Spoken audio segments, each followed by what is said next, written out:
Mama said there'd be days like this. A collection of poems about losing, gaining, and growing anew by Janna Willoughby-Lohr.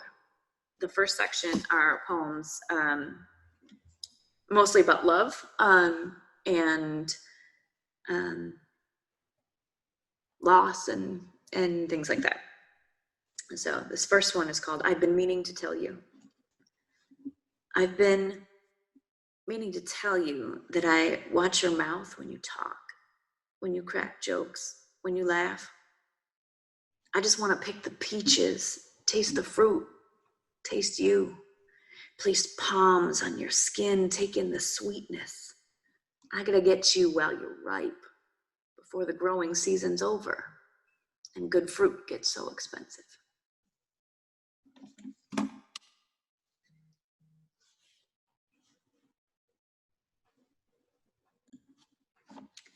Okay, so this next poem is called Lover, Lover.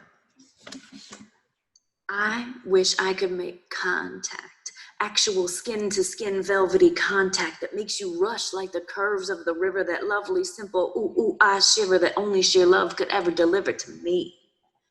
Seamless perfection of a connection, entering this together, joined at only the point of intersection, still whirling in our different directions.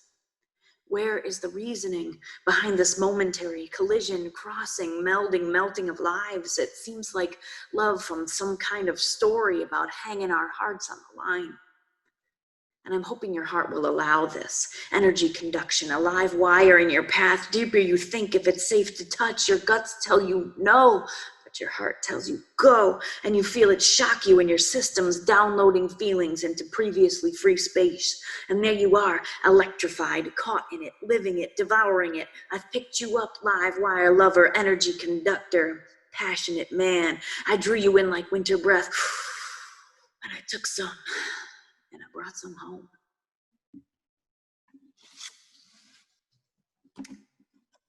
This is called Going Postal. These separations, holding our barely there, hinted in the background connections. We need these little spaces, separations, where the times skip along, dotting the line, making us perforated, so we can gently fold around corners, gluing along the edges like a house of postage stamps. The old edition love stamp, it's fragile, it's licked and stuck, bonded with our own spit, fragile in its gorgeous, papery nature. If I cry too long, we'll dissolve.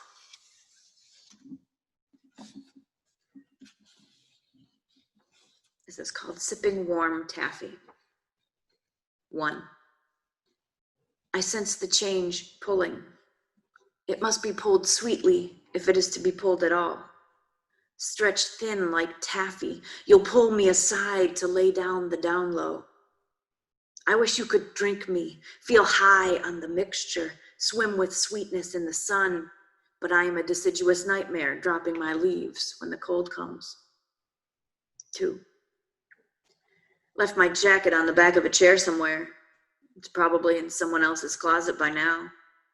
Do I really have so many warm protectors worth wearing that I don't need to try this one on? It's not really my style, frayed on the edges, yet keeps me safe and dry. Still cold. I wait for it to see if the one I want is on sale, if the flavor I like is available, if the taste I need is hovering close enough to the moment. 3. I wait to drink you up. You want to be sipped slowly, not sucked up through a straw. But I always take a straw, even if I don't need one, and there's too much dark in my deafness to find the flames in your voice. And now I find a good one who won't fit through my straw. This is called Rushing. Makes my blood race through my body's intersections, running red lights and stop signs, determined to send excitement to all the best places. All in a glance, a look, a fire in your eye, because something drew me to you. It held my light, something fiery between us, and the coals still light up when we're alone, even if we're not trying to start a fire. And it is this that I am afraid of, getting burned again, dancing too close to you. This is called Trimming the Wicks. Blue moon, you saw me standing alone. Loren's heart. A baby bird taking flight. If fate works its magic, I'll be flying in no time, or crashing, press pane, face first concrete. Either ending is still an ending. Another diving board, belly flop, another brush burn knee bicycle crash that was supposed to happen, and did. It's the antique diver's helmet, a bubble sealed around my head that keeps me from drowning in all these waves, keep them crashing on my world, water rushing up between my toes, lapping up where my hands sit on the surface, skimming the fat, trimming the wicks to keep what's left of flames alive. This endless fire is an ocean.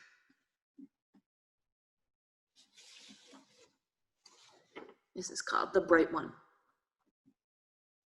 The moon is bright enough to light any path, but I still keep this flame flickering on the back porch, and the sensible winds come and try to put this fire out. As soon as the wind dies down, I rekindle this fire, and it burns brightly and far too hot to really know you, just how my face appeared in your glow. Maybe you are just the bright one, like a lantern in the woods. I can only see a few feet around you, and the rest of the world seems black. My heart cannot adjust to the light with the uncertain dancing of your flicker, a light that I don't need if the moon is this bright. I have to lick my fingers and pinch this wick, hear the spit sizzle, feel it burn away. This is the last one of this section, and it's called Lift with Your Knees. Felt our connective tissue pull when we left. Love's tendons and ligaments bending and flexing. Lift with your knees. This heart is heavy. So heavy, in fact, that my soul floats without it, bobbing helplessly in the sea of wrong faces that don't light up when I enter the room. We always had a knack for jinxing, catching the same waves and getting carried away. My arms are shaky, not used to having nothing to hold. So that is the first section, all about love and loss and learning from that. And the second section is about my parents and a little bit about my siblings and my childhood, my adolescence. This first one is called Throwing Pastries. It's about my mom, a story that she told me. She was 10 or 11 in one of her 2 years of 7th grade that she took because she was skipped 2 years ahead the year before, but was still too young to be that old, out of place in her brilliance, alienated and needing bonds like a 10 or 11-year-old does.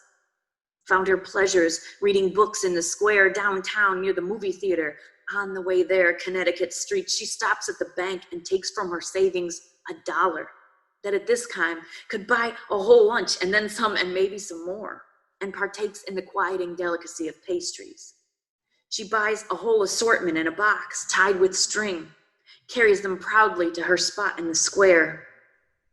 Sat and read that box of pastries to herself nearly every day, staring at the theater, watching the older students in the same grade as her, flowing and mingling, not caring about her, until the only day that made me want to fall in love. And then kill the very next moment. She's calmly reading, eating her pastries when a boy walks up, a little older than her, starts conversing with her. Can you believe? About books. She felt connected, she felt alive, and she felt like she could trust him. He asked if she came there often, same lame lines in the late 1950s, and she told him almost every day. She gave him a pastry, and as the icing touched his lips, she had a crush, and he leaned in close and told her he'd meet her again the next day at 3. Her world was aflush with excitement.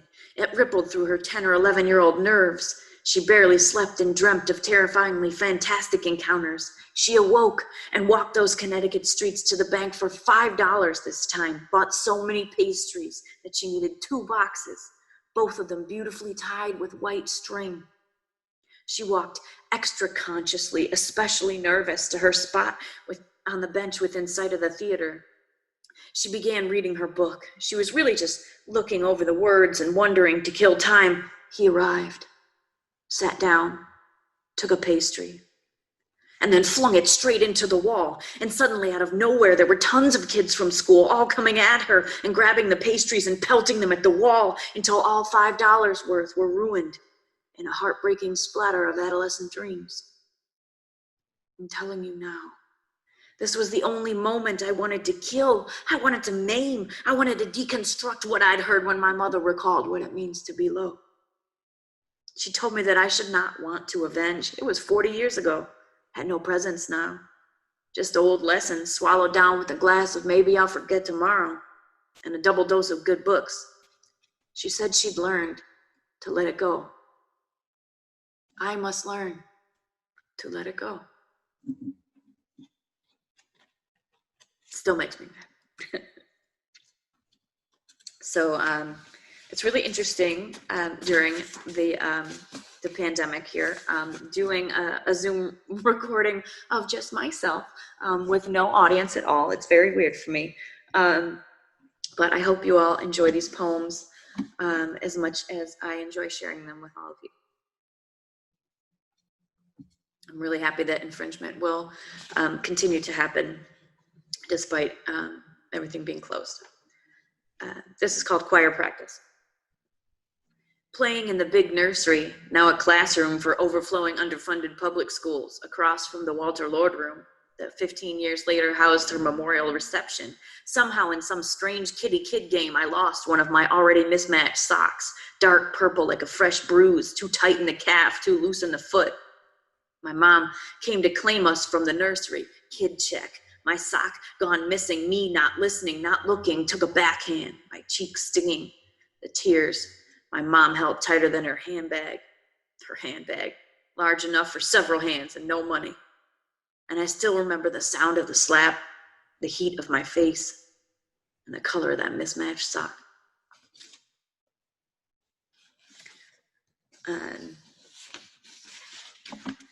Some of these poems are difficult, but they're not all difficult. This is a fun one. It's called Spaghetti Sauce with Mushrooms. 1986, age 4. She bought slippery gray mushrooms in the gold-colored can, store brand, soaked in water. I thought that they were disgusting. But she always carved open the can and drained out the water and plopped them into the sauce. I don't like mushrooms, Mommy. You shouldn't put them in. But they're good for you, dear. They make it taste better, I promise. But they're slimy and yucky. Don't use them, yucky. Okay, I won't put them in this time. Satisfied, I went to play with my doll. Punk baby, hair all cut off, spiky, no dress, red gingham body, bared to the world. The hamburger meat sizzled in her cast iron pan, draining the grease, banging the jar of sauce, lid down on the floor to pop the top, easier to screw it off that way, and the sauce slid into the pan, stirring and bubbling. It smelled like being full. Spaghetti night was my favorite, except for those mushrooms. Okay, kiddoskis, the food is ready. Climbed into a chair at the kitchen table, which was still used for eating back then. Grabbed my monogram SpaghettiOs fork and spoon that she had ordered with so many torn labels saved for months behind a magnet on the fridge, and twisted up my spaghetti as well as a 4-year-old could. Shoveled it into my mouth, savoring the flavors, thrilled to pieces that there were no pieces of mushrooms to pick out. See, Mommy, I told you, it's better without the mushrooms. She smiled and watched me eat. When I had finished the last twirl off my fork, she grinned and took the plates away. You know, I did put mushrooms in it, and you didn't even notice. She was giddy. I looked at her with this flash of fury. I'd been tricked. But she was right. I didn't notice. I didn't pick them out. It did taste better. I put on the pouty lip anyway. Why'd you trick me, Mommy? Tricking isn't nice. I knew that I was right. It's better with mushrooms. 2010, age 28. Because I can afford to, I buy them in the styrofoam container, wrapped in saran wrap, wash them, chop them into smallish pieces, and plop them into the sauce. I still don't really like them, but she's right. Sauce is better with mushrooms.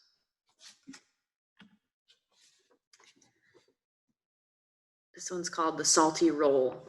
I want to give a little bit of backstory to this. My Family structure is a little bit crazy, and I spent Monday to Friday at my mom's house with my one older brother, and then I spent Friday night and during the day on Saturday with my legal dad and his longtime girlfriend, who is now his wife, and my older brother and her 2 children. And then I spent Saturday night and Sunday with my biological dad and his wife and their 2 sons, who are my little brothers. So I had like 3 different lives. I was the oldest at one house, I was in the middle at the other house, and I was the baby at the other house. So this is about learning to navigate that as a little kid. The salty roll.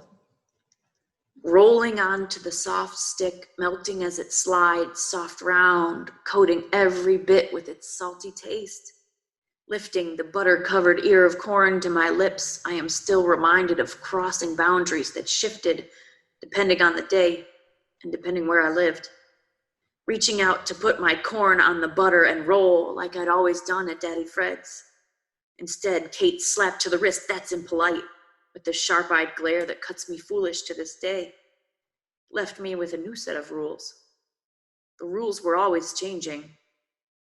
I was only 5. This is called Clawfoot. It's about my mom's bathtub.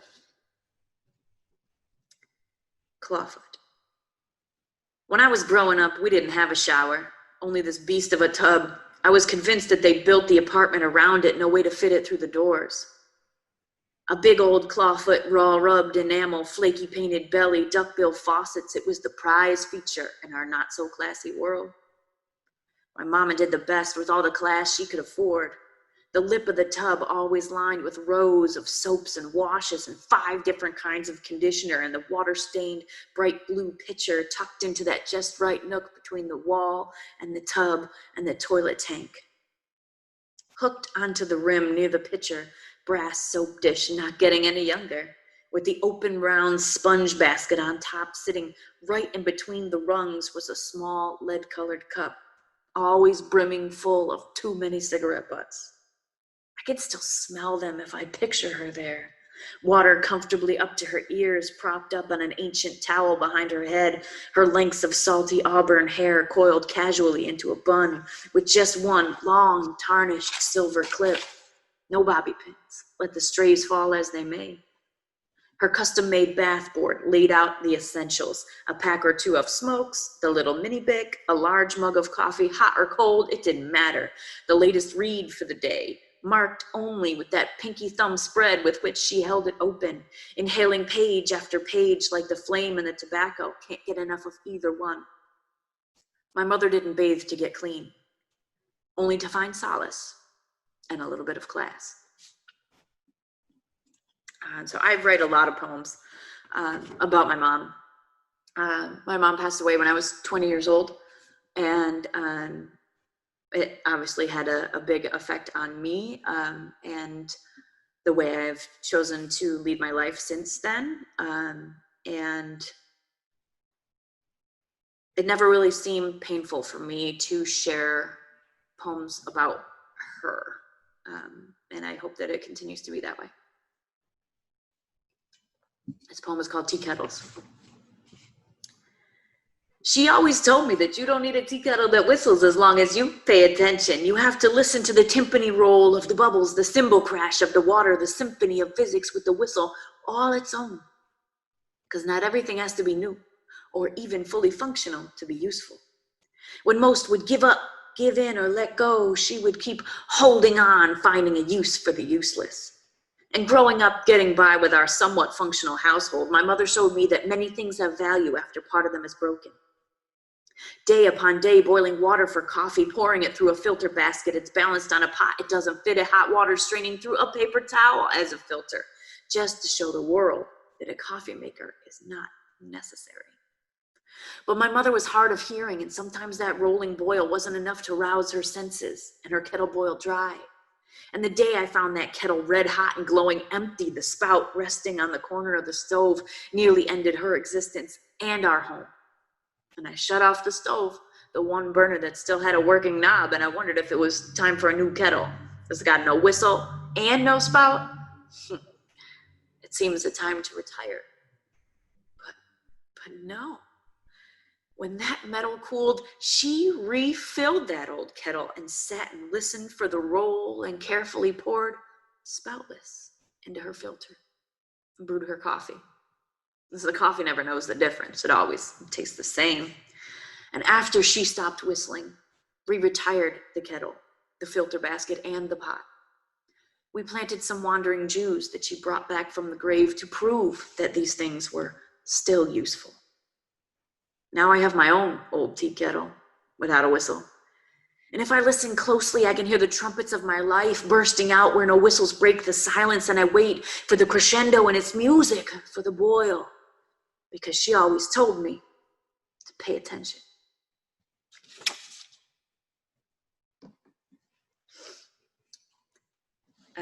My mom was a very spiritual and religious person, and this is a little bit about that. It's called Red Light, Green Light. One day my mama asked me, honey, do you believe in God? 14 years of forgetting, and I told her, it depends what day it is. Stunned, not sure if my answer was real, she said, well, find me on a day you believe. The window of the shop across the glorious hallway says, your search is over. As a woman with 2 children strolls past me with her life, I notice the pause of her gait. Red light, speaks her son. And for 3 slow seconds, I see them as gods, breath moving slowly, heartbeat sounding in the moments, awaiting every change with complete control of mind. Green light, they keep moving, unaware they've been gods. I can't wait to find my mama and to tell her I believe. This poem is called Soap, and it's about my grandmother's house. She died in 2008, and her house was sold, so I can't go there anymore, but I like to go there in this poem. So there's a certain way that certain sounds can pull your heart aside, sit her down, and tell her again about memories. My grandma's kitchen drawers have a telltale, smooth, gliding rattle click that I've never heard elsewhere. It immediately brings to mind big silverware with smooth, rounded handles and blue enameled fry pans, scrambled eggs, hand-beaten with cream, cooking slowly on the stove. Toast with soft butter stored in the cupboard, never the fridge. Cut in triangles like a restaurant, laid out perfectly on a large oval plate with napkins and placemats, cotton soft from fresh wash and the smell of her perfume mingling with cleanser. I step to the sink to wash my hands before eating, and I'm surprised that I no longer need tiptoes to reach the soap. The soap. A large oval bar, yellowish blue, splitting around the edges, sitting in the oval soap dish. Even the soap makes my memory surge. The cracks like my grandma's fingers curled with arthritis and 80 years of holding everyone else's hands. The cracks like my tiny child hands pruned from the bath, that big copper pitcher filled with hot water, rinsing my hair, twisting a pristine white washcloth to clean out my ears, skin scrubbed red, flushed from that hot water, wrapped in a fluffy white towel, being buffed dry by grandma's strong hands, surrounded by the scent of dial soap and caring. My hands may someday cradle babies, but they will most certainly twist with arthritis and crack along the edges like that big oval bar of soap, and there, split open, they will hold my memories.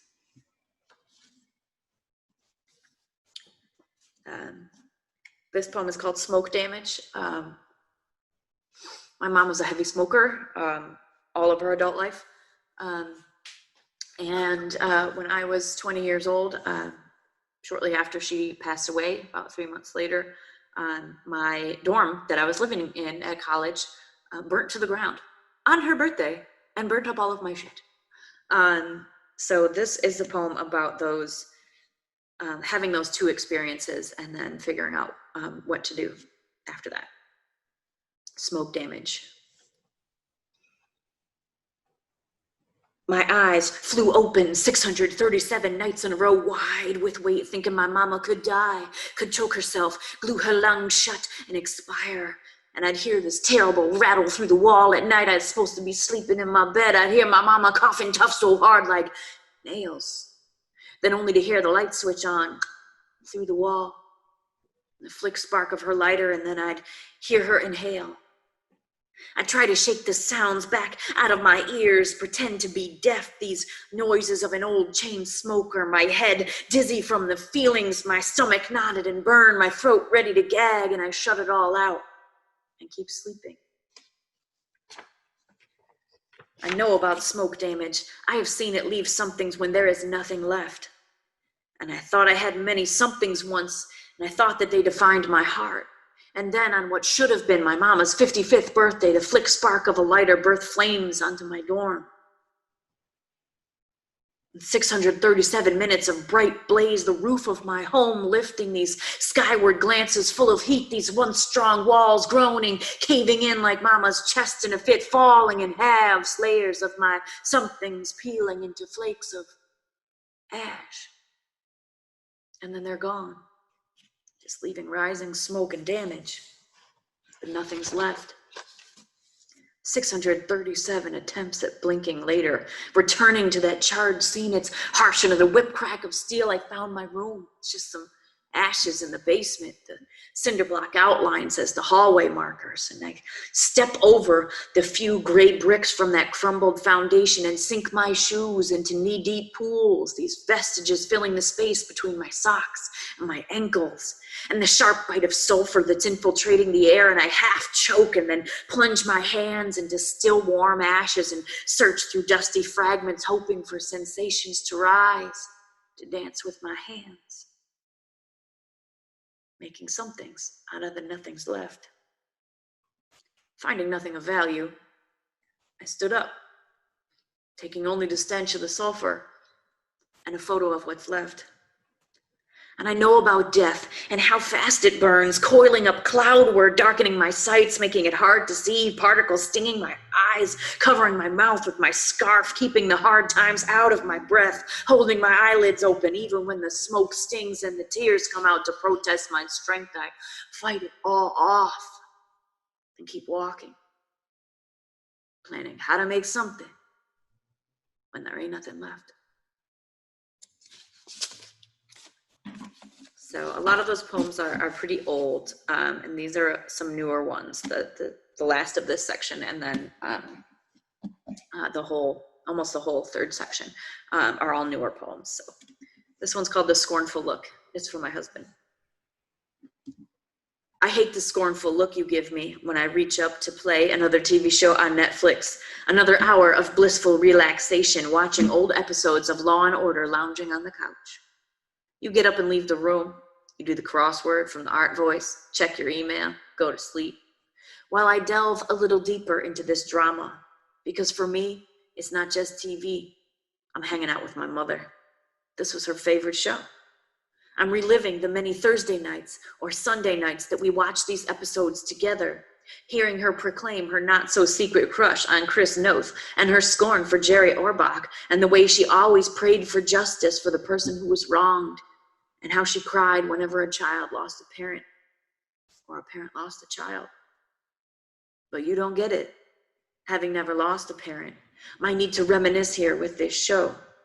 And so I also love that scornful look you give me when I press play again. Your innocence calling me to bed, saying, stop wasting your life.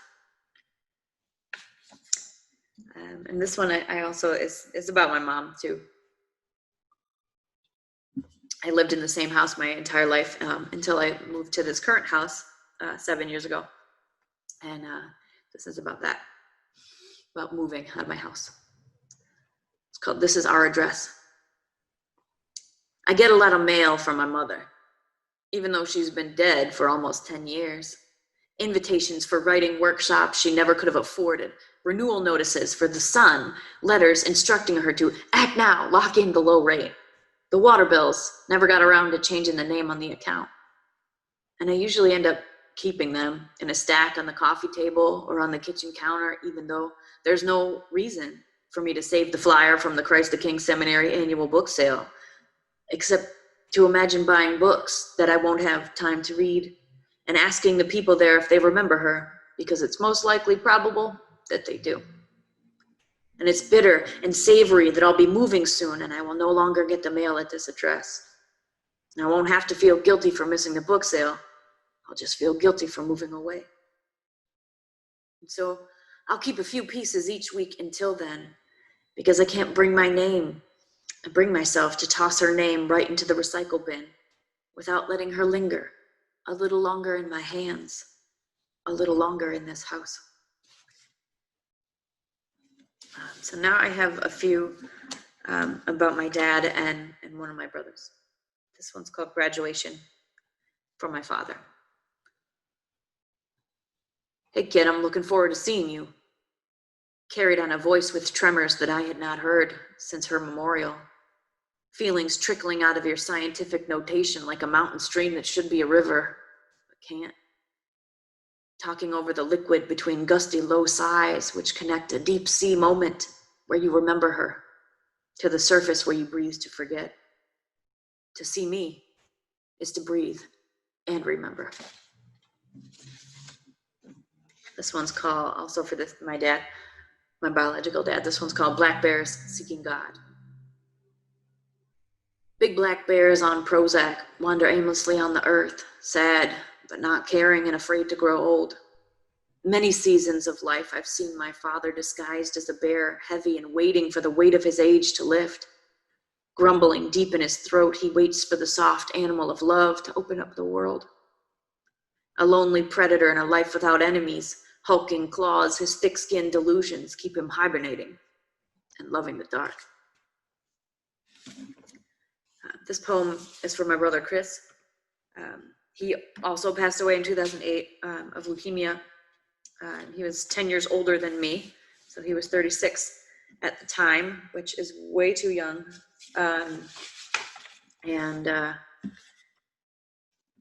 This poem sat in my mind for a long time before I could actually write it down.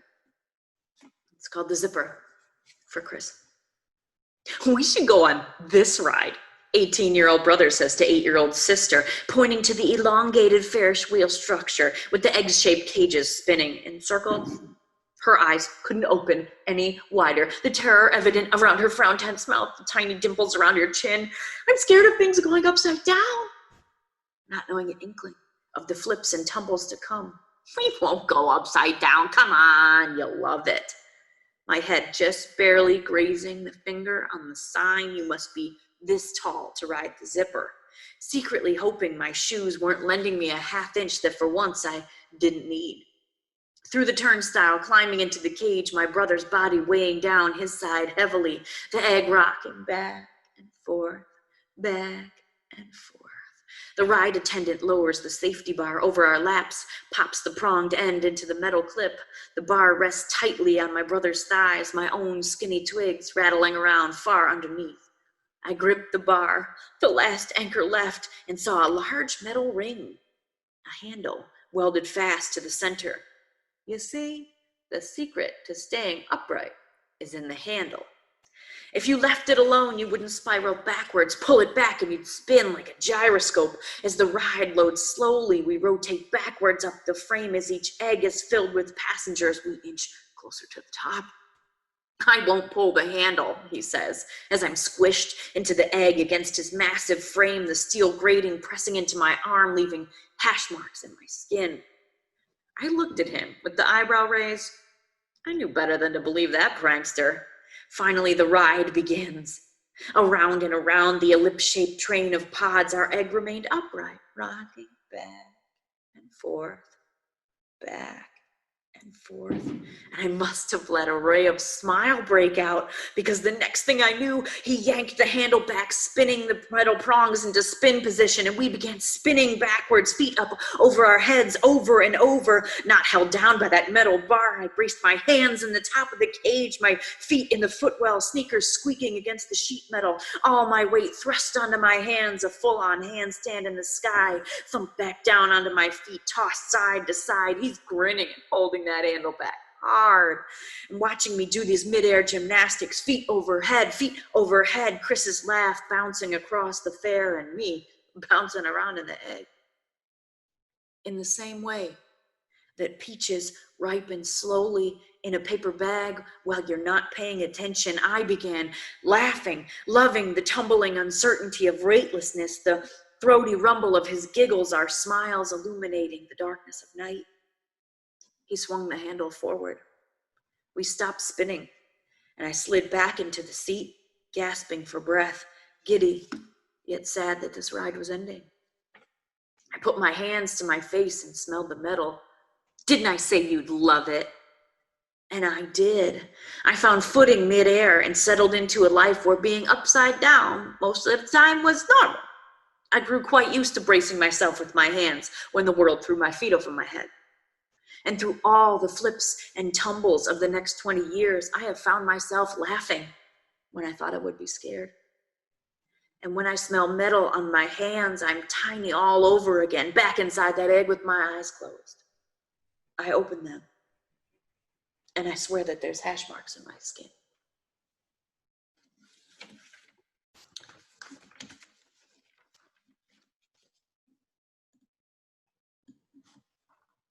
So this is the last section that I'm gonna read, and this is about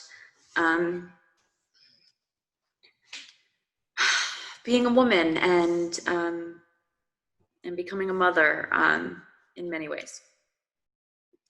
This first one is called Saving. The first time I was a mother, I was 10 years old, carting my cousins around grandmother's retirement community in her oversized trike and wagon. The three boys were in the back as I pedaled around the parking lot, speeding this way and that. I went up over a curb and their weight in the wagon tipped the trike off its axles and the whole shebang shifted backwards, cousins careening towards concrete. As I watched my right shoulder meet the asphalt, I remember little David, the youngest, face full of fear, his head speeding back toward the earth, not yet sentient enough to break his own fall. In the seconds that moved so slowly during accidents, I gently placed my palm into the minute space between the ground and his skull and felt his head ricochet off my hand, his hair sweaty, my skin embedded with gravel. As I held his life in my hands, amazed, he was safely smiling, unaware he'd been saved. I saw a small part of me become a mother. This is a weird poem, but it's called The Control Cycle, and it's about taking birth control.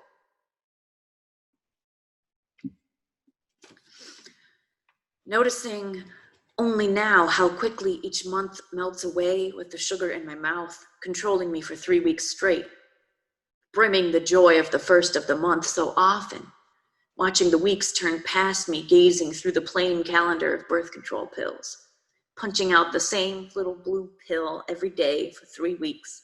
And then I throw away the nearly empty carcass of plastic and foil, labeled with the clock of 3 solid weeks with the circle unaffected inside.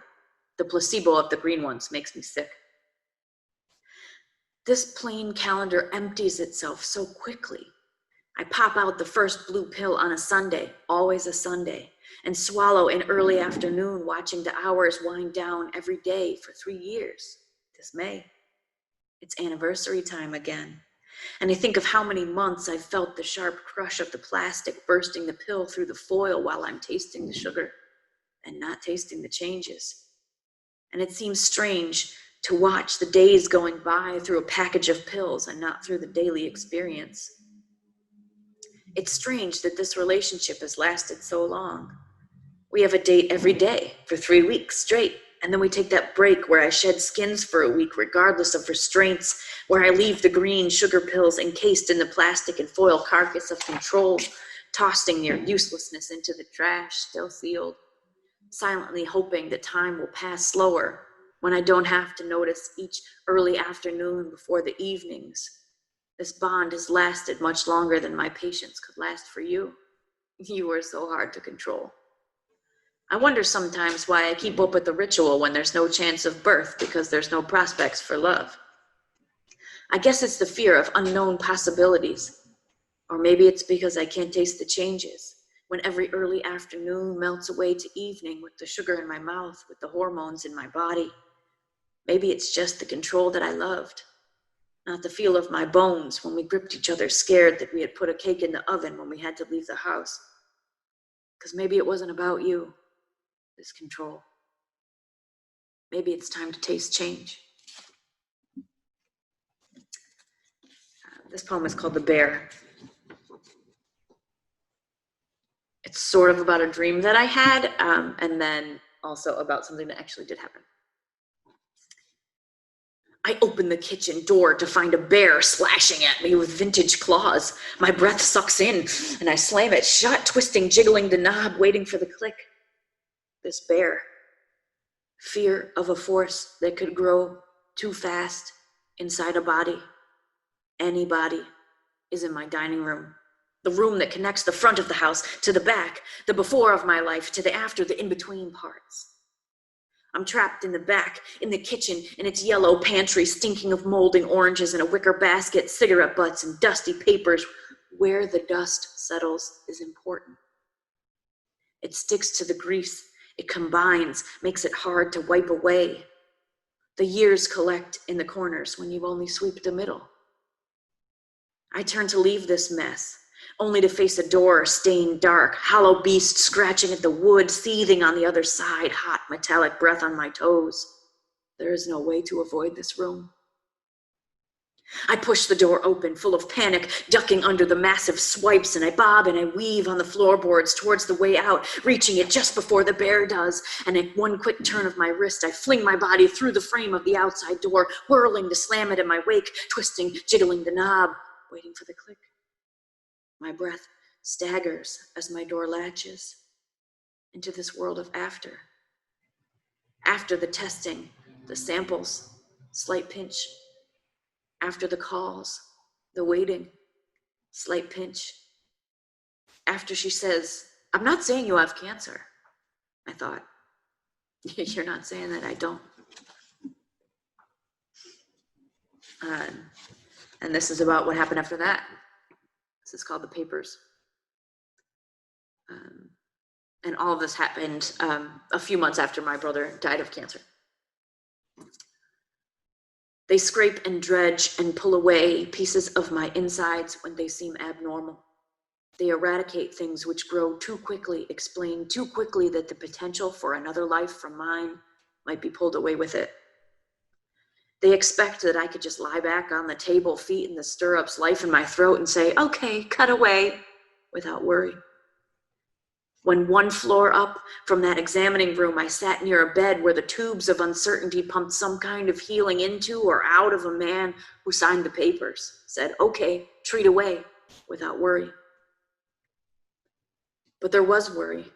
There were tears wiped on the back of his hand at his wedding in the hospital chapel, and he knew what the papers meant. The doctors didn't have to fret if the treatment didn't work. The patient signed the waiver. He knew the risks. She had one sickly night with her husband, curled next to his big shoulder in a too small bed, some kind of IV pumping, some kind of drug, a haze of a honeymoon. He remembered nothing. And the treatment didn't work. So they packed him with ice and broke his fever, filtered his blood when his hands turned yellow. They patched his eyes so they wouldn't dry out. And he died. His eyelashes were wet when they took off the patches, crying in his coma, "No babies for my brother." And they wonder why I don't want to be lucid when they cut away my chances. The pen shakes while I sign the papers. That's a heavy poem. So for anyone who knows me, they did not cut away all of my chances, and I do have 2 children. But this poem is about trying to get pregnant. It's called 2 Days Late. One day late, and you still think it's coming. You expect to see it, a flash of red in the bowl, the sure sign that something's over. When you're 2 days late, you start to hope. Something in you changes, imaginary ball of clay dividing and dividing. You swear you can feel flutters, heart racing in the morning. You still expect that it's coming. Silent prayers that you're wrong, dancing on the edges of the end. Peeling open the package, reading and rereading the instructions, ready to name it, to grow it for good. As soon as you stop expecting to see red, She draws in the curtains and bows. The end.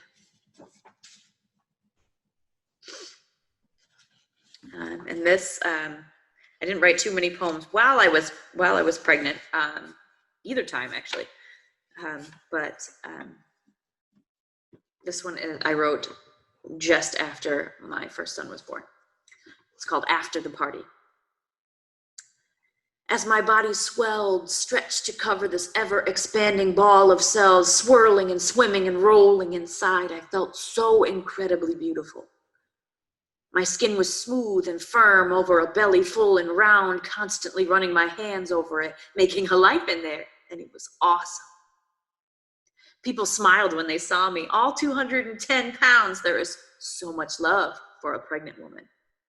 Oh, you're glowing. You look radiant. That belly is perfect, gorgeous, beauty. You are doing amazing things. And then I go into labor and I start to push out that baby, and there's breathing and squeezing and maybe some screaming, and I don't feel beauty. I feel sweaty and gross. And that baby comes out. Oh, I know that it's worth it. As I smile, it sets in that I've sold my skin for this brand new baby to live. People smiled when they saw him, all 8 pounds. And then there's so much love for the baby. Oh, he's precious. Look, all that hair. That baby is perfect. What color are his eyes? He's going to do amazing things. And then I came home, still 200 pounds, looking tired and sore, fingernails breaking as the hormones recede. I find my postpartum body a 3-day-old Mylar balloon floating around the house 2 feet off the ground, partially deflated, the bright design looking wrinkled and soft, sure sign that the party's over. It's time to toss the wrapping paper, do the dishes, and sweep that empty feeling under the rug. So I have a couple poems about having a brand new tiny baby and learning to be a mother. This one's called Day 4. I'm feeling like a criminal, hiding, sitting on a pillow on a stool in the bathroom at midnight to finally cut my toenails since 35 weeks. Just 10 minutes away from the calls of motherhood, learning to hear him cry in someone else's arms.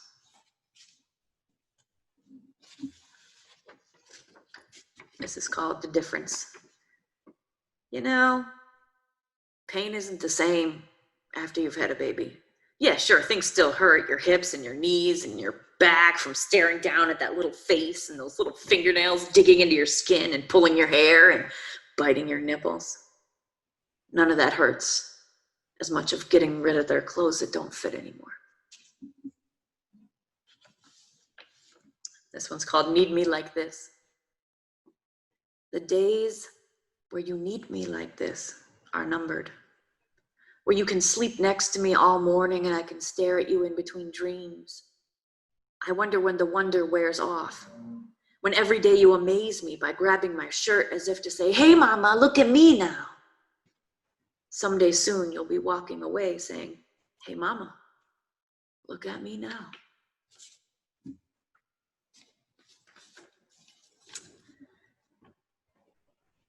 This one's called Laundry.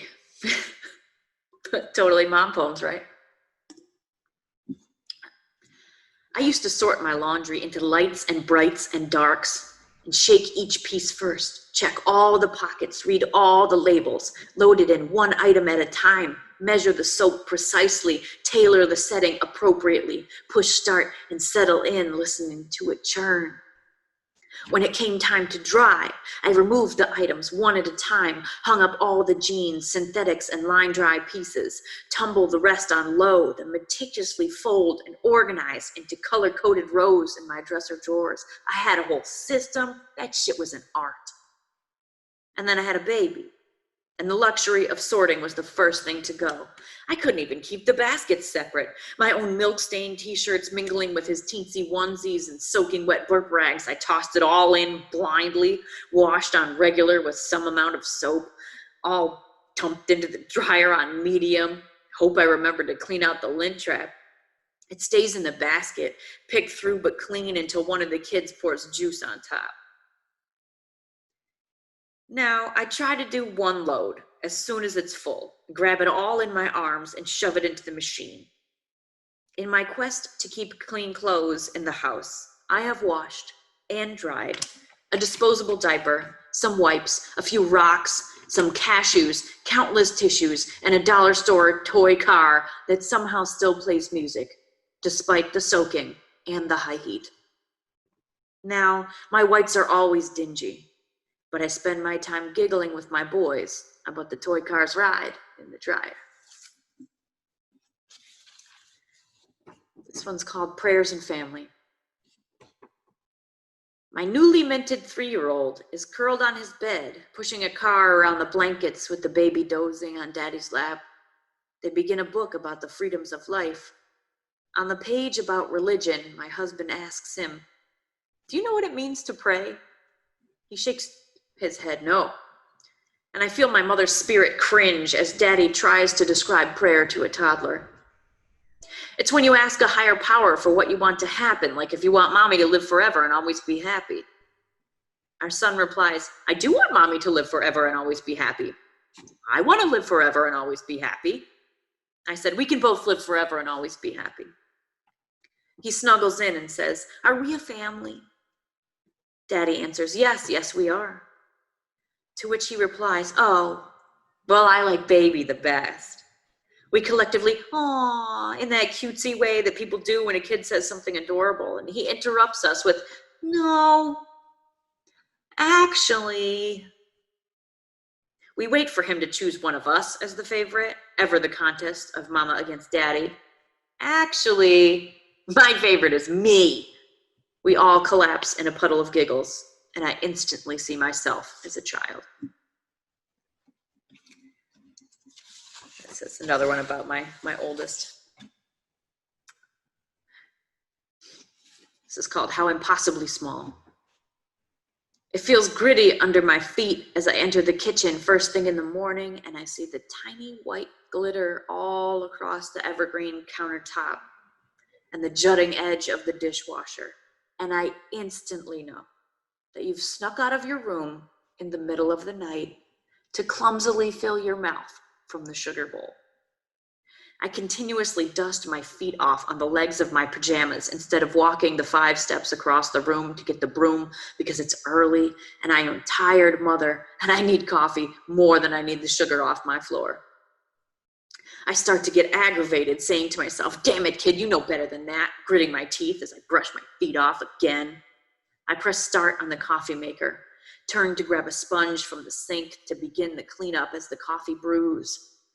I see your blue water bottle on the table that I'm sure that I left on your nightstand when I tucked you in last night, and I instantly feel the aggravation melt as I picture you padding out here in the dark with your footy pajamas and your big bottle of water, probably looking for me, and setting your bottle on the table, suddenly eyeing the sugar bowl, dragging a chair over to the counter and climbing up to reach that special scalloped spoon and to scoop as carefully as you can with your toddler hands, heaping spoonfuls of rough white sugar into your mouth until you have filled the void left by being made to sleep in your room alone instead of my bed. Decided that was enough, put the spoon away, replaced the lid, cautiously climbed down and made your way alone back to your bedroom, got into bed and pulled up the covers, lulled yourself back to sleep, forgetting all about your big blue water bottle on the kitchen table. I walk quietly down the hall with my mug of coffee in my hands and peek into your bedroom. I see you half covered by my childhood blanket and the sugary crust dried on your tiny lips. And I'm struck by all you're able to do without me and how impossibly small you really still are. Just a couple more poems here. This one is also about my oldest, Vernon. He's a wild one. This is called Come New. A conversation between me and my 3-year-old son. When I get dead, I'm gonna grow a new baby. Do you mean When you die, you're going to become a baby and be born and come back again? Looks at me straight in the eyes and says, yes, Mama. Did somebody tell you that? Or do you know that? Oh, I know that. Do you remember where you were before you were born? Yeah, in your tummy. No, before that. Ho ho, tricky. And he walked away. Later that evening, I pressed him again. Where were you before you were born? I was in somebody's house. Were you young, like you are now, or were you very old? Very old, like great-grandma. Great-grandma's gonna come new again. Do you mean she's gonna die and come back as a baby? Yes. Is that gonna happen soon? Yes. Do you know when? Oh, look over there. And just like that, the conversation was over. She died 2 days later. This one has clearly been here before. And he knows it. So I've got two more. This one is definitely about being a woman. It's called As a Woman with a Body. As a woman, having a body, there are all these ways to be judged. If you don't look right, act right, talk nice, be ladylike, you better keep your hairs in place and your face made up and your teeth so white and your smile tight and your razor sharp just beside your perfume. You keep your figure trim and trim-figured, because you better be beautiful, because it's always your fault. As a woman, having a body, I suck in my gut in public, worried just a little that someone will see me, that they'll think I'm fat and they'll use that and they'll judge me, make me feel I'm too little or too much. A lot of this judgment comes from other women, but we don't think about that too much. As a woman, having a body out in public, I also worry just a little that a man will feel the need to press his will upon my body. He'll think I'm luscious, wanna fuck me, say, baby, you should smile more. And I'll be forced to fake it with my lips, nod politely, keep it moving, lest rejection make him violent, take it out upon my body. There's so much judgment that we pass onto ourselves as though we're strangers. Suck in that gut, stick out those tits, tuck in that chin, duck out those lips, highlight that hair and line your eyes. It's all your fault.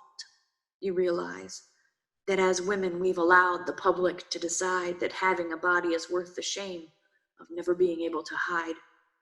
To give it up to passers-by. You're hot or not, girl, don't be shy. As a woman, having a body, a public body held in judgment, I cease to be a separate being, instead a plaything, dressing to feel pretty. It's for myself, it's assumed it's for others, and it's my fault if I'm raped. My skirt is asking, my breasts are asking, my female body is asking to be used just for existing. As a woman, having a body that's built babies, I'm now considered damaged because my tits are large, but not the right kind of large. And my hips are smooth and my belly is striped and my role of beautiful is over. And that too is my fault. I gained too much weight. I didn't lose it fast enough. I didn't wear a bra to bed, and I've nursed my babies for far too long. I wouldn't cover up my dark circles, couldn't hide my acne marks, and the world has so much judgment on a woman's body parts. And so I nursed my baby out in public because he's hungry, because I'm full. And the comments come, you're doing that here. What if children see? Can't you just pump and bring a bottle? What if someone's husband sees? Your baby is too old for that. I would never. What's wrong with her? That's disgusting. You're disgusting. So worried that a child will see what breasts were really made for, that a husband would see and would have to just think about sex, that somehow I'm making them uncomfortable on purpose. It's my fault again. But I nurse my baby in public, aware of the stares, aware of the talk, because the more a woman is seen as something other than for sex, the more women are seen as separate beings. I nurse in public with my body because it's mine. Because it's mine. And this is my last poem. It's called Full Plate. I've got a lot on my plate. No time to eat it, but it's there. A full plate full of dishes and laundry, clients and emails, crumbs and fast food, dust and junk mail. I've got a full life, and it's there, full of babies and artwork and poetry and loneliness and overgrown weeds and outgrown clothes. Full plate of goals, ambitions, dreams, and some days steadily working to make them all real. It's a string in my heart when I can't eat it all. But the days go by quick when your life is full. Never a moment to be dull. Weeks melt into quarters, counting change from the cushions to pay the sitter so you can work, feed the dream, filling my plate with missing my children and doing what I love. Seeing them grow and watching things fade. In this life, I pray that there are seconds. Thank you all so much for listening. I hope that you enjoyed these poems, and when I put this book together, I hope that some of you will consider buying my book. Thank you very much. You can find me on Instagram at mcvendetta5.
He said, hey.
before. I never know at all.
was to me.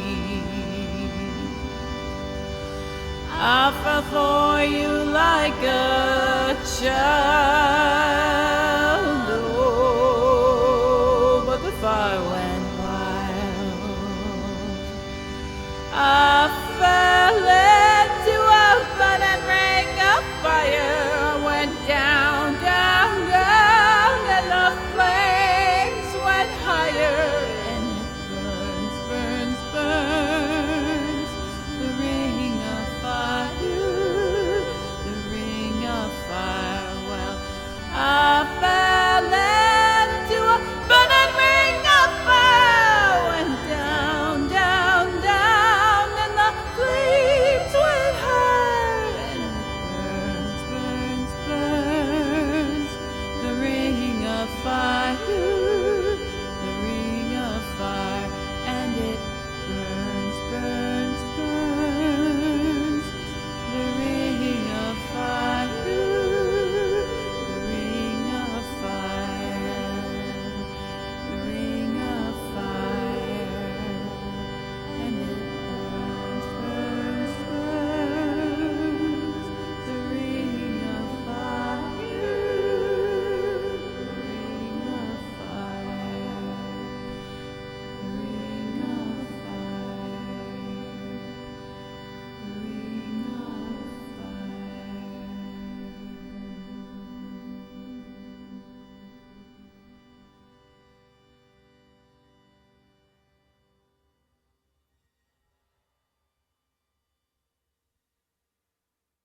Hi, I'm Joy Murphy, and I'm going to tell you to smile whenever, wherever you can. And I'm going to teach you how to do my classic balloon heart. Take any balloon, any pump. You got to stretch this out first. And you pump it like 1, 2, 3, 4, 5. Choose some room at the end. Tie it like so. Would you help me lift up You tie this at the end. Always leave a little room at the edge here. you help me lift up Tie double notch to regular knot here, and squeeze it together. Create a couple arches here.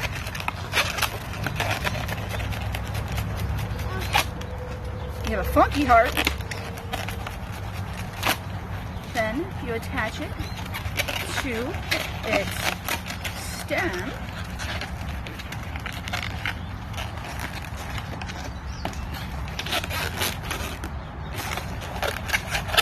Twist, and you have a lovely balloon heart flower to impress your friends and family. Now enjoy and continue to make people smile from the Buffalo Infringement Festival virtually. You have an awesome day.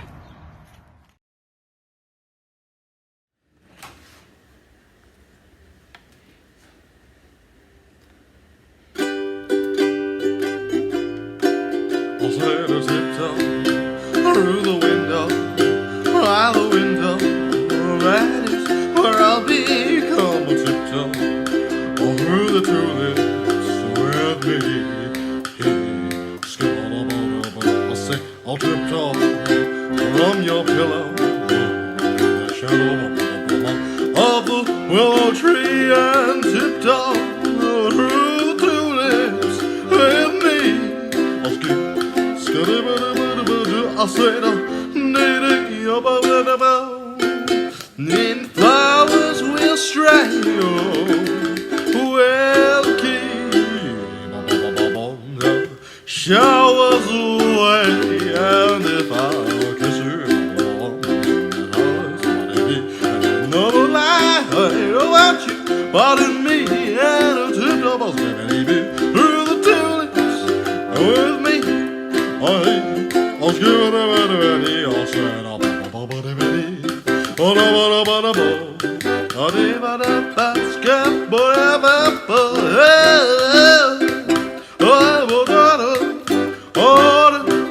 I'll give it a bit of I'll say it up,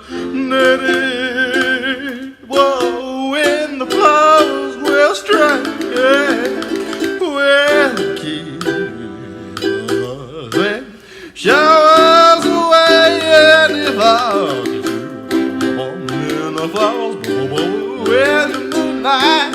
Won't you pardon me? Yeah, tiptoe in the tulips. Well,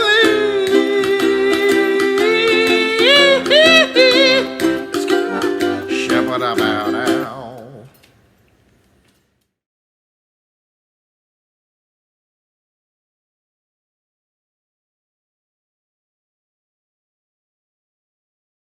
Okay, so we're here at Notre Bœuf de Grâce in Le Village. I received this mysterious package in the mail yesterday, and I'm hoping that it is our award from Haunted Montreal. We did win the award for the most unique experience in 2019, but unfortunately the administrator never returned it to us after she quit. So we're hoping that this is the award, and also a check for $4,800, which is our share of the profits. We need this money to reboot the company, to market it, and so forth. So that's what I'm hoping. Now, Don, I Yes. want just to tell everybody watching quickly, what was it, the crux that you think got her to send you this package that you never received? What do you think was the straw that broke the camel's back? Well, basically, we published a blog on the 13th of the month about, we called it the Haunted Award. We actually had a spellcaster place a curse on the award, or a hex, or a jinx, to ensure that anyone who held it from us for more than 7 days would suffer the effects of that jinx. And so basically, once the blog was up, backed up by people like yourself, Bono, William Shatner, Robert Short, and all these other celebrities, I think she may have gotten the hint that awards belong in the hands of the artists and not administrators. So shall we? Let's open it. Handy Swiss Army knife, courtesy of the days of watching MacGyver. We know that this can help open packages, defuse bombs, or do anything else that might be required. And so let's see what is in this mysterious box. Hopefully it's not a voodoo doll of me with a pin through its head or something like that. Again, we're hoping for our award and a check for $4,800.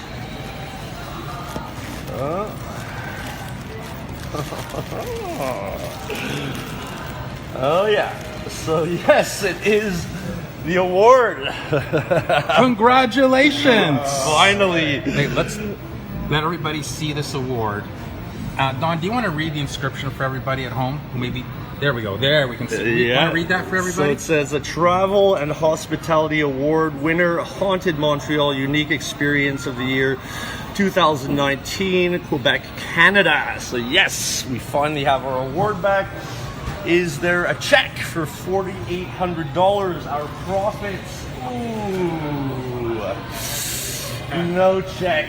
So I guess we're gonna have to proceed in courts to get that money back.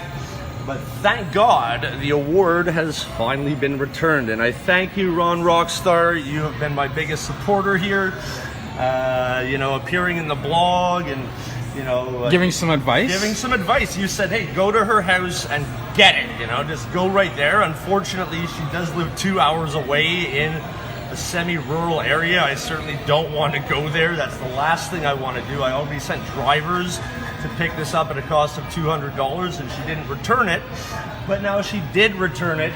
I even had to pay $33 in shipping to get this back, so I'll be adding that to her bill that she'll be paying in court. But yeah, I guess I'm just glad to say that we finally have this back. So thanks once again, Ron. I was glad to be a part of this. I was really happy that I think the advice I gave definitely, did a little something, and so I'm thankful that you say that. And Don, as a quick end-off note, I want to say if you are going to go to court, my best recommendation, and I'm sure everybody will agree, is please trust and go to Judge Judy Scheinlin, the best judge in the world. Absolutely, I'll be applying. She would bring you justice. All right, everybody, so there you have it. Don's Haunted Award is back.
really love me, say yes.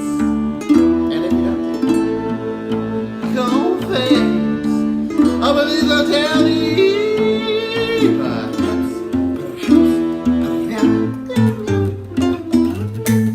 If you don't make your mind up, we'll never get started. Oh, and I don't wanna wonder a big party. So I can hear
is it to fade away? To become obscure? What is it when you are no longer with us? When no one knows you ever existed in the first place? The Finality Complex.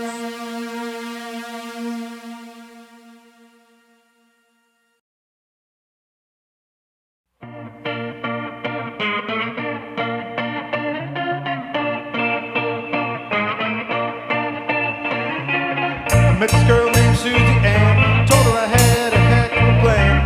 Let's not sex, just be good friends, and we'll never break up. True love to the end. Susie Ann agreed immediately. Let's stay apart and be so goddamn free. I said I'd call her every other day. She said that's a good way, yeah, that's a good way. Out in outer space, they have a name for this. Out in outer space, they have a name for this. The pigeon flies like the rodeo. Pigeon flies like the rodeo. Pigeon flies like the rodeo. Dub, dub, dub, dub, dub, dub, dub. Oh, down, down, down, down, down, down, down, down. Oh, down, down, down, down, down, down, down, down. Oh, down, down, down, down, down, down, down, down. Oh, down, down, down, down, down, down, down, down, down.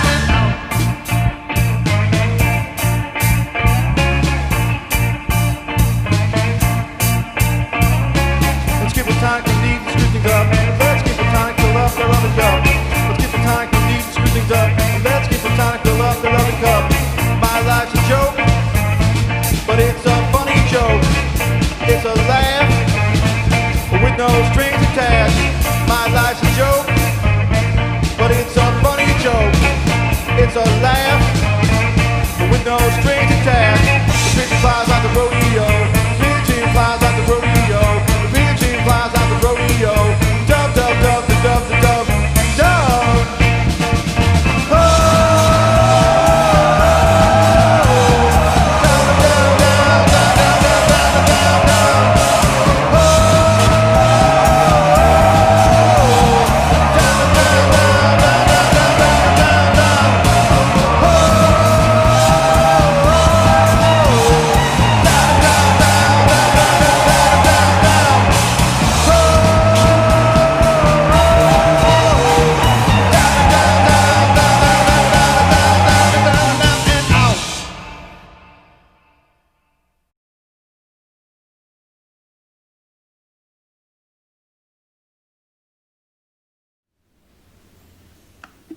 So you think I got a needle mind? Well, I tell you, honey, well, I don't know why. I don't know why. So you think my singing's out of time? Well, it makes me money. Well, and I don't.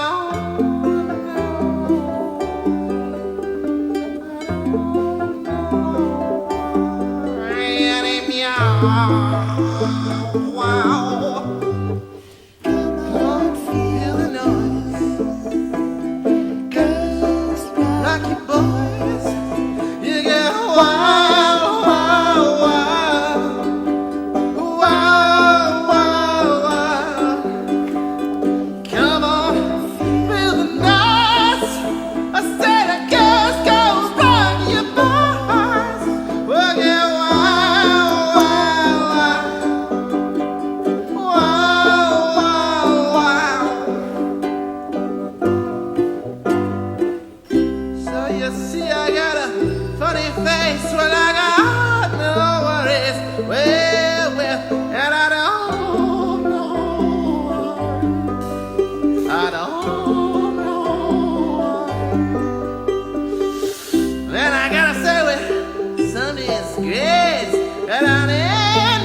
At least 1.5 million Americans are now infected with the AIDS virus. Around the world, it has infected countless millions more. The death toll is in the tens of thousands and rising. There still is no cure and no effective treatment. Yeah, scary. Talk about scary. Did you see that show on AIDS last night on Channel 4? They had this guy on it, like he was about to die. I heard about this kid who got it. They wouldn't even let him go to school. Well, I sure wouldn't want to go to school with someone who had AIDS. I mean, what if you caught it from him? Awareness program. The ads I see on TV that the government is sponsoring, it really only scares you. You're not giving a lot of information, but I feel like I'm getting a lot of information from other places.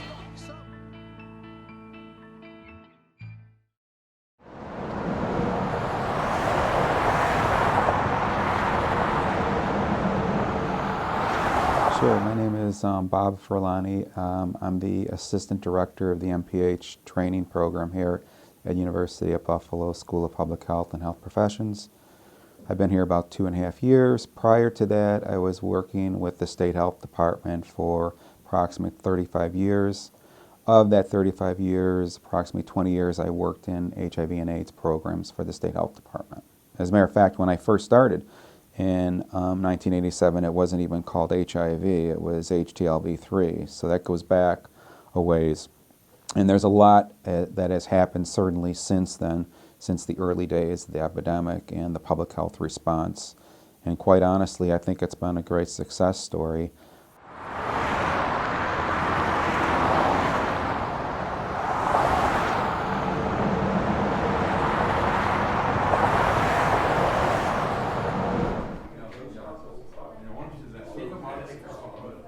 People, they think that if someone gets HIV, they will be promiscuous.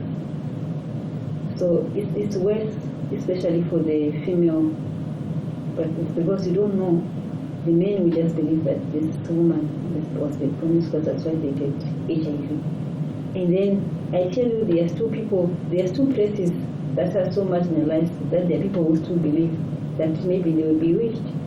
They will go to the traditional healers, seek alternative treatment, but when everything is HIV, they'll be in denial.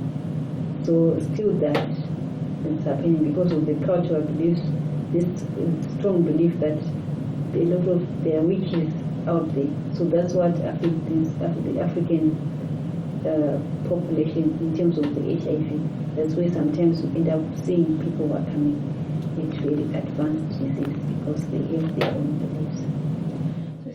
Because people still have that kind of mindset, okay, say, okay, HIV, okay, dirty disease. So unfortunately, it's not, it's not what we can do, unfortunately. We can technically address it by developing new medication, provide the best regimen for the patients.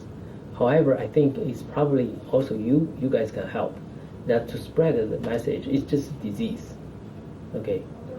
It's a disease, and then we should treat them equally. It's not like, okay, there's a better disease, there's a worse disease. Okay, unfortunately, people have that mindset to say, okay, this is the sexually transmitted disease, and then push that into the go get into that kind of the social stigma, and then say, oh, this is a bad disease. Since I've been in the field, there really has, and this is what brought me to the field that I'm currently being trained in, which is HIV cure or viral eradication, and that is one of the new frontiers and really like a real focus for like the National Institutes of Health, and a lot of HIV research is really focused on how to eradicate the virus from individuals' bodies, because people can be treated and take an antiretroviral and live a long life. There still are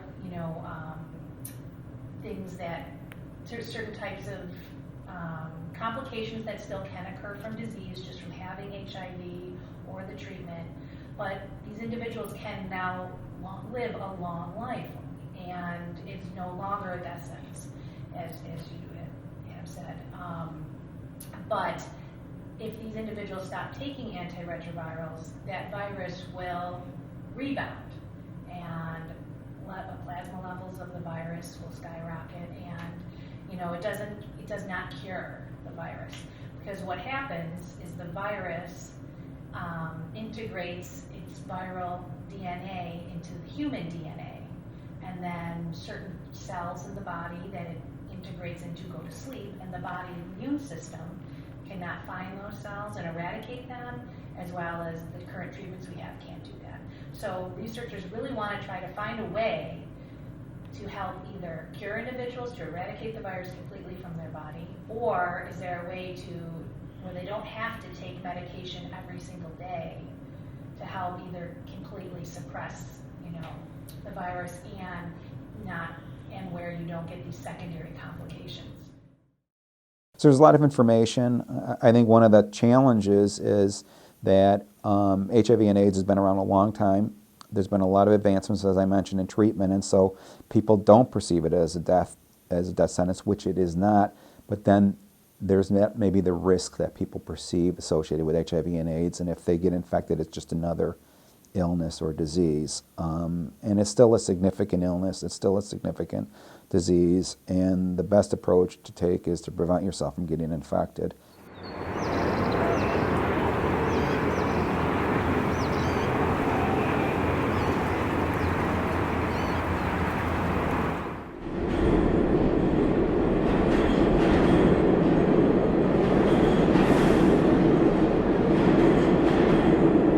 But I hope you'll keep in mind one important truth. Americans working together can beat any problem that comes our way. And that goes for AIDS, too.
He opens his eyes to the hood so loud. He opens his mouth, your voice is loud with a winky wonk.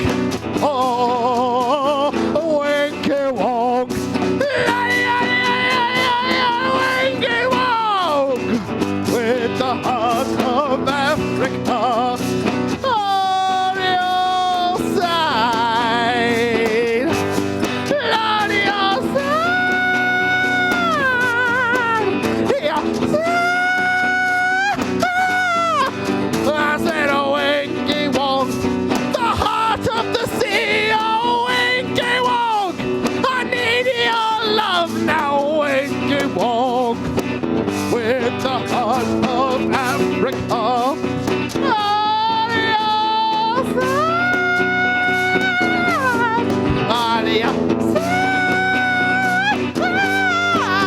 Your winky wonk. I want to hug you, winky wonk. Your soul and mind confused in the transitional plane, no winky wonk. I feel your pain, oh winky wonk, yeah. With the heart of Africa flowing through your veins, oh winky wonk. Your neck so high, oh winky wonk. With the heart of Africa on your side, on your side, on your side.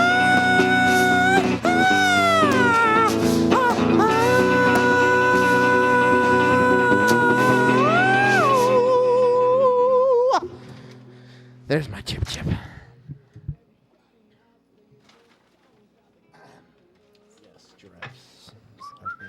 We are Red Huffy / Green Schwinn. Yeah, we've combined forces and woven it into song. Powers have been combined. Yes. 1, 2, 3, 4. I could while away the hours, unerring with the flowers, consulted with the rain.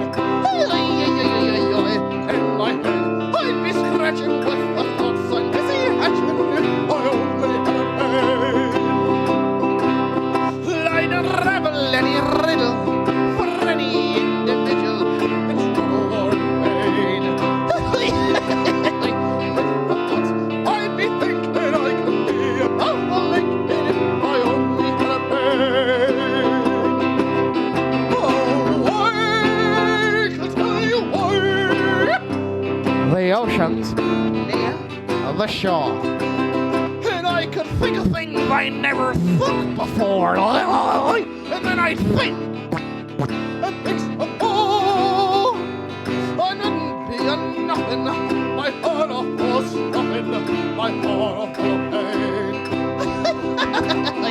And I'd be merry and a life of orange cherries if I only had a brain.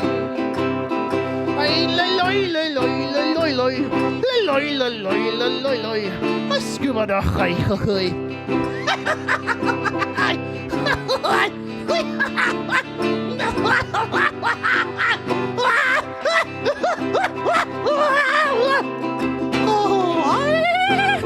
Could tell you what, the oceans near the shore, I could think of things I never thought before.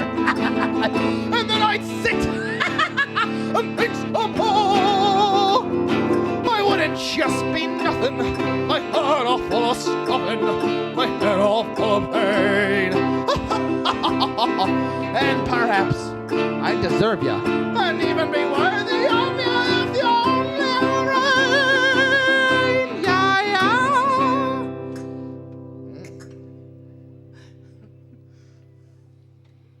That's that. That's a mighty fine piece of. Yeah, I thought that sounded pretty good. I agree. Yeah.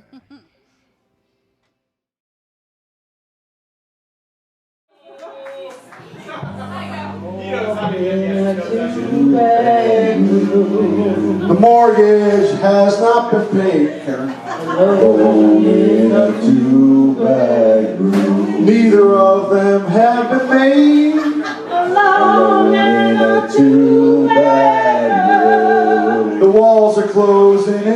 me. Alone in a two-bedroom. I shouldn't have done that PCP.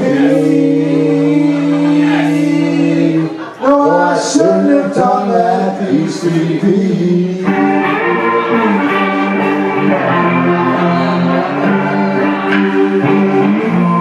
Going on to Eric Willoughby-Lohr. Going in a two-bedroom. Mortgage and not the face. Neither of them have been made. Walls are closing in on me.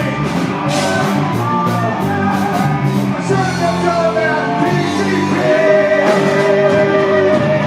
No, I shouldn't have done that PCP. There's something reading out of my wall.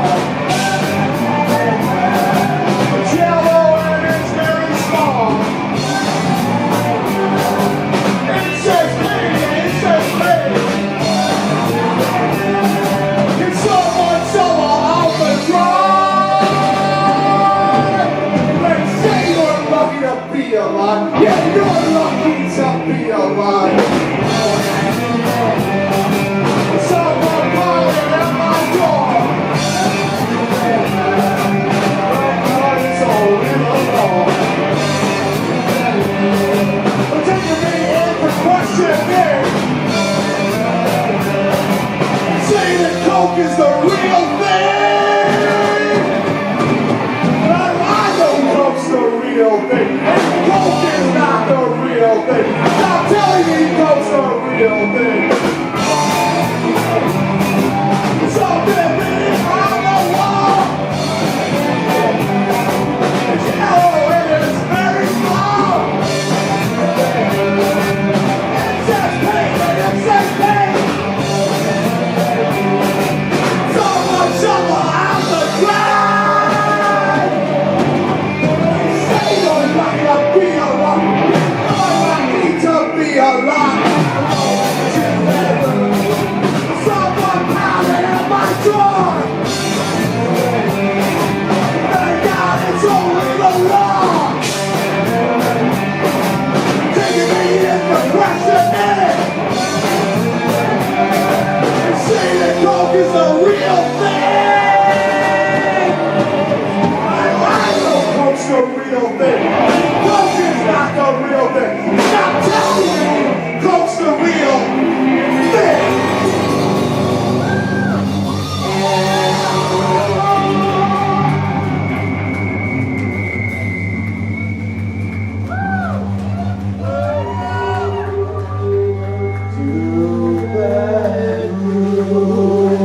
There's someone pounding at my door.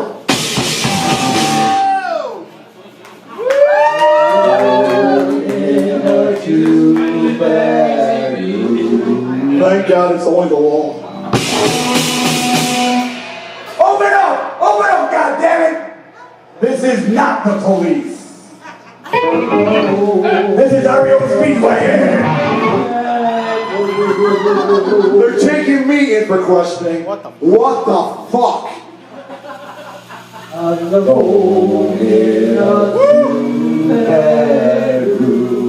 They say that coke is the real thing. But how do I know coke's the real thing? Maybe coke is not the real thing. Stop telling me coke's the real thing.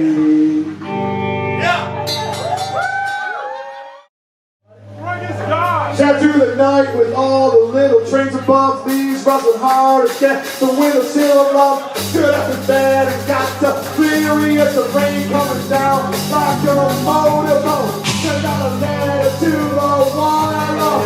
Get up and put on my hat, my coat and love. Walk down the street, try to find the will to live with the world better than things to give. Just what you read or read, it's just in your mind. Just what you read or read. Just in your mind, just what you read or read, it's just in your mind. In your mind, in your mind, in your mind, in your mind, in your mind, in your mind, in your mind, in your mind, in your mind, in your mind.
you are. I know someday, if you keep your head together, you will be successful. But until that day, you will not be. You will not be worthy of my love. So here are energy I say to you, get out! I said, get out! I said, get out! Get out! We don't want you anymore. We don't want you anymore. I need a Holland season. I went down to my local bar. I was starting to get drinks. And as I said, it's 4 o'clock. 4 o'clock. Time to stop drinking. You don't have to leave. You have to go home. They said, get out! Get out! We don't need you anymore. We don't want you anymore.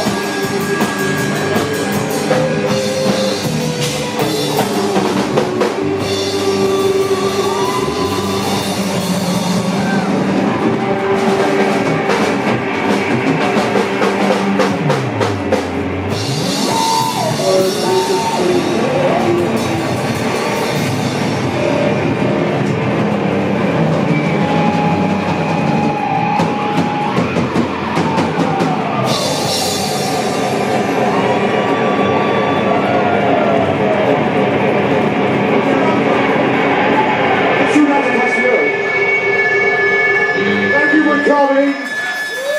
Elvis has left the building.